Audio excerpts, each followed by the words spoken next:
Alright, so Digimon Story Time Stranger has been out for a bit now, and the Steam reviews are interesting. Let's dig into some of the negative ones and see if these complaints actually hold up. Alright, our first review is from a user named Liberty. They've got about 9.6 hours on record, and they've given the game a not recommended. Let's break down their points. Liberty brings up a lot of issues: an unengaging story, problems with side quests and mega evolutions, a useless Digifarm, a boring card game, broken healing mechanics, aggressive DLC pushing, a silent protagonist, corridor-like maps, and dated animations. Wow, that is a laundry list of complaints. Let's tackle these one by one. First up, the story. Liberty calls it truly unengaging. This is really subjective. My research shows that the story is actually one of the more praised aspects of the game. IGN gave the game an 8 out of 10, calling the story much more engaging than its predecessors with a clever time travel setup. A lot of players seem to agree, especially praising the Digimon characters themselves. The human cast? Maybe not so much. So while it didn't land for Liberty, it seems to be a high point for many others.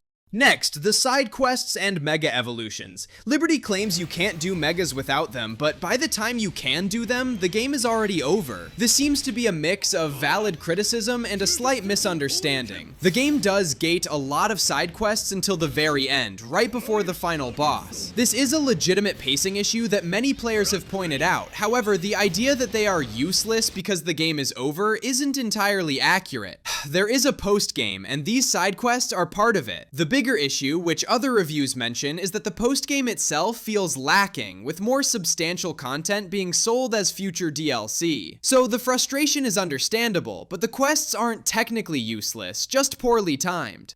Now, the Digifarm. Liberty says it's completely illogical and has no bearing on anything. And honestly, they're not wrong. This is a very common complaint. Players feel the Digifarm in Time Stranger is a big step down from Sleuth. It's clunky, the UI is bad, and you can't even check Digivolution requirements from the farm menu.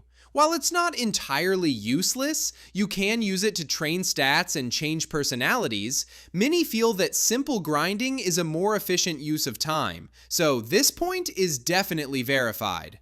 What about the card game? Liberty calls it the most boring I've ever seen. Again, this is subjective. Some players on Reddit and Steam forums actually really enjoy the card minigame called Aegiomon. They find it has some hidden depth. However, a common sentiment, even among those who like it, is that it feels pointless because it offers no tangible rewards for the main game. You just get more cards. So, if you're not into the card game for its own sake, it's easy to see why it would feel like a waste of time. I'd call this one debatable. Then there's the healing mechanic. Liberty points out that if you stand still, your Digimon are healed and revived, making items useless. This is 100% true. It's a feature of the game. Standing still for a few seconds restores both HP and SP. It's a controversial design choice. Some players love the convenience, as it lets them go all out in battles without worrying about resources. Others, like Liberty, feel it breaks the game's economy and makes a whole category of items obsolete. It's a valid criticism of the game's design, even if it's not a bug. Let's talk DLC. Liberty claims there are random links while talking to NPCs that open the Steam store. This is a big one, and it's verified. Multiple reviews confirm that there are NPCs and even main menu buttons whose sole purpose is to shill the DLC.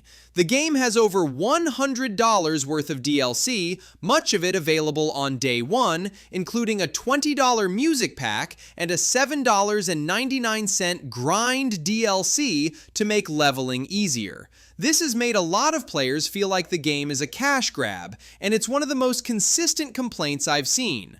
Silent protagonist? Verified. The main character has no voice acting and doesn't even get subtitles for their implied dialogue. IGN's review also pointed this out, saying it makes emotional scenes fall flat. This is a pretty common JRPG trope, but it's a valid point of criticism for those who want a more defined main character. Maps being long corridors? This is another subjective but common complaint. While the game has more varied environments than Cyber Sleuth, many players feel the level design is still very linear and uninspired. So, partially true. Finally, the animations. Liberty calls them 90s style, and not in a good way. This is another mixed bag. The general consensus is that the Digimon models themselves look fantastic, over 450 of them with unique animations. However, the environments and some of the battle effects are considered lower quality. So while the core assets are great, the overall presentation can feel a bit cheap to some. I'd say this is another partially true claim. So, to sum up Liberty's review, a lot of their points are either completely valid or based on legitimate design choices that have rubbed many players the wrong way. The DLC practices, the clunky Digifarm, the healing mechanic, and the silent protagonist are all real issues. The story and card game are more subjective, but the frustration is understandable. This is a great example of a review that, while negative, is packed with legitimate criticism. Next up, we have a short and sweet review from Zoa, who refunded the game after 2.8 hours. Their main complaints being bombarded with dialogue every 5 to 10 steps. They loved the battles and the Digimon, but the dialogue was a deal breaker. And this is another verified point. Digimon Story Time Stranger is a very story-heavy, dialogue-rich JRPG. If you're not a fan of visual novels or games with a lot of reading, this one is going to be a tough sell. Multiple threads on Reddit and Steam have players discussing the sheer volume of text. Some players love the deep dive into the world and characters, while others, like Zoa, just want to get to the next battle. It's not an exaggeration to say that sometimes you'll walk a few feet and trigger another lengthy cutscene. The game's pacing, especially early on, can feel slow because of this. So Zoa's experience is completely valid. It's a classic case of the game's genre and style not matching a player's personal preference. It's a good reminder that even a great game isn't great for everyone. Our third review is from Wink Wink with 13.8 hours played. They call the game a $100 gacha game and say it uses tactics from phone games to slow down progress and push DLC. Let's break this down. Is it a $100 gacha game? Not exactly, but I see where they're coming from. The base game is $70. The Ultimate Edition, which includes the Season Pass and other cosmetic DLC, is $120. If you were to buy all 11 pieces of DLC separately, it would cost you about $119. So the 100 plus figure is accurate if you're an all-in completionist. The gacha comparison is more of a feeling than a literal mechanic. There are no random loot boxes you pay for with real money. However, the aggressive monetization, the sheer volume of day one DLC, and the inclusion of a grind DLC that makes leveling easier definitely borrows from the free-to-play and mobile game playbook. It creates the feeling that the base game is intentionally grindy to encourage you to spend more money to speed things up. So, while not a literal gacha, the criticism of its monetization strategy is very much verified and a common sentiment in the community. This next review from user Soul is a big one, and it touches on a really sore subject for the community at the time. They've played for over 100 hours, but still don't recommend it. They say it's a $70 game, well over $30 worth of DLC, which doesn't even function properly. It actually doesn't function at all, crashing the game to desktop. They also mention this was the case for over 24 hours. This is 100% verified and a major black eye for the game's launch period. Soul is referring to the release of the first major DLC, the Alternate Dimension episode pack, on December 8th. My research confirms that on that day, tons of players on Steam who downloaded the DLC found their game would immediately crash on startup. It was completely unplayable. Forums on Steam and Reddit were flooded with bug reports.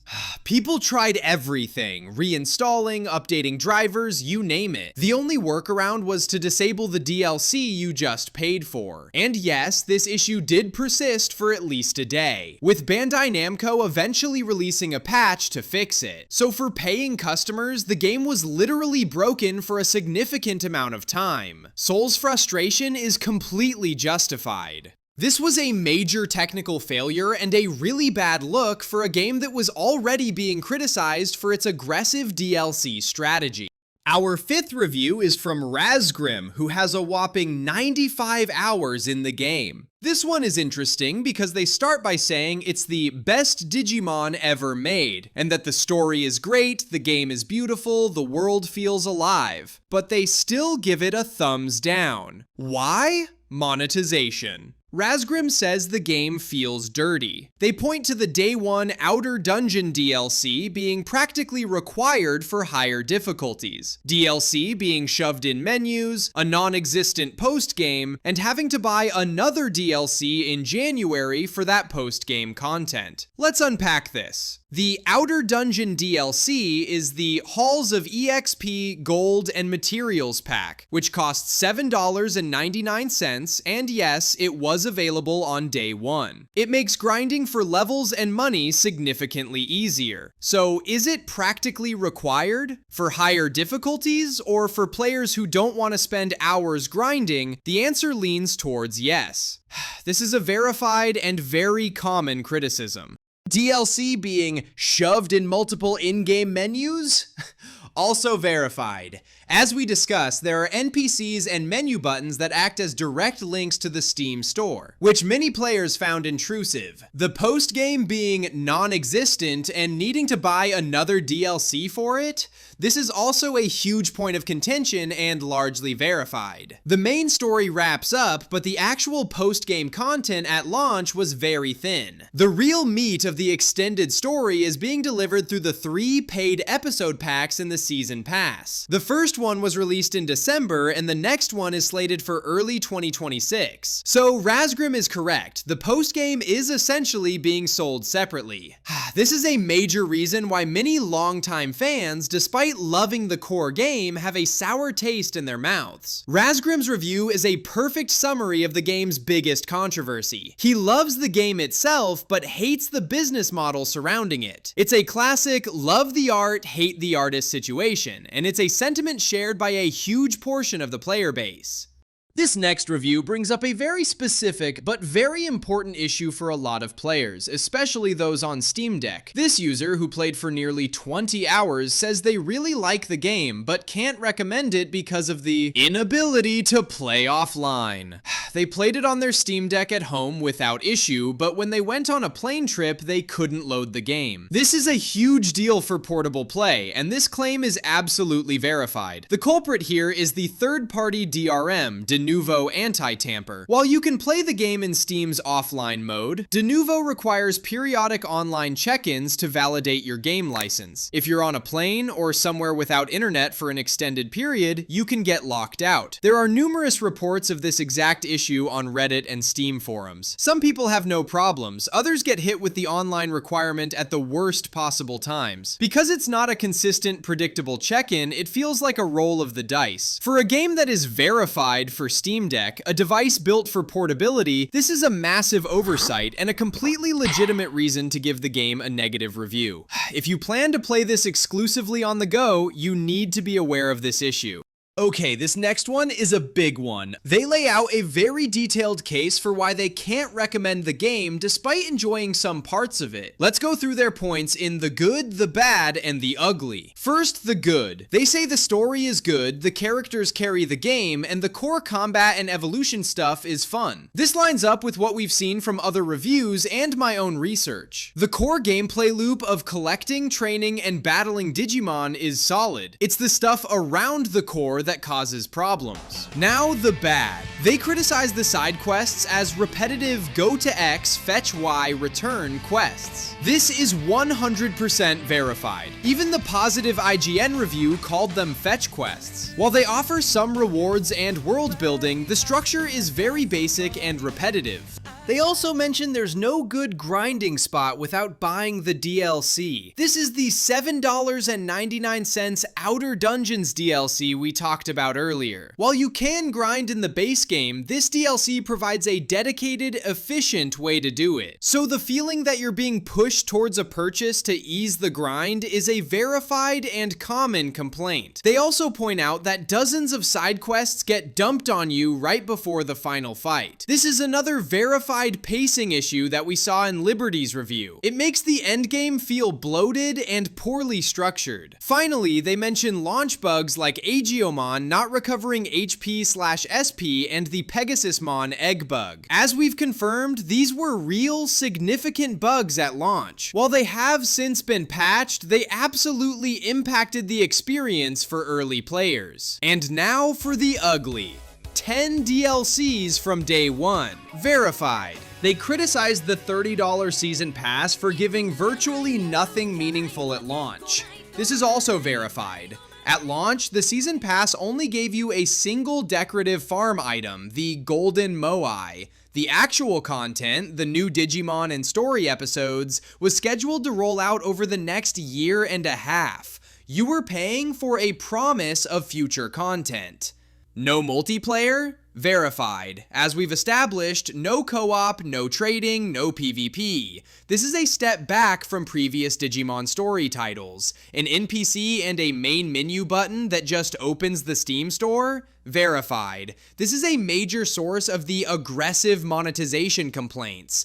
And the claim that the game adds DLC items to your inventory even if you don't own them, which then prompt you to buy them? This is a particularly insidious detail, and while I couldn't find widespread confirmation of this specific mechanic, it fits perfectly with the overall pattern of intrusive DLC marketing that players have reported. It's a very believable claim given everything else we know. And finally, $20 for a music DLC? Verified. The Digimon Anime Song Pack is priced at $19.99. Chromatic Blast's review is incredibly thorough, and almost every single point they make is backed up by general consensus of the community. They enjoyed the core game, but the aggressive and poorly implemented monetization, the bugs, and the pacing issues completely soured the experience. This is a textbook example of a well-articulated negative review.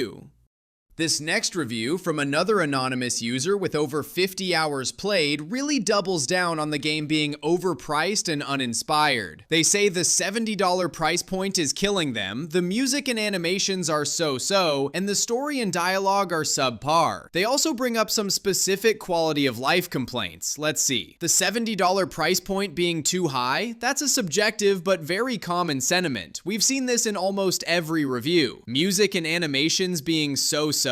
Again, subjective, but it lines up with the mixed feedback we've seen. Story and dialogue being subpar? This is where opinions really diverge. Some people love the story, others find it boring and repetitive. This reviewer specifically calls out the time strangers, or operators, for having unbelievably bad and repetitive dialogue, which is a specific complaint I've seen echoed in other forums. So while the overall story quality is debatable, the criticism of certain repetitive dialogue loops is verified. They also mention missing quality of life features, like not being able to see Digivolution lines in the farm, and having to constantly travel to a non-TPable area to manage their Digimon. This is 100% verified. The clunky Digifarm is one of the most universally criticized aspects of the game. Now for a really interesting point, the sound bug. They mentioned that in the demo there was a section with a 15+ second long sequence of where it sounds like a jet engine is about to explode. This loops constantly.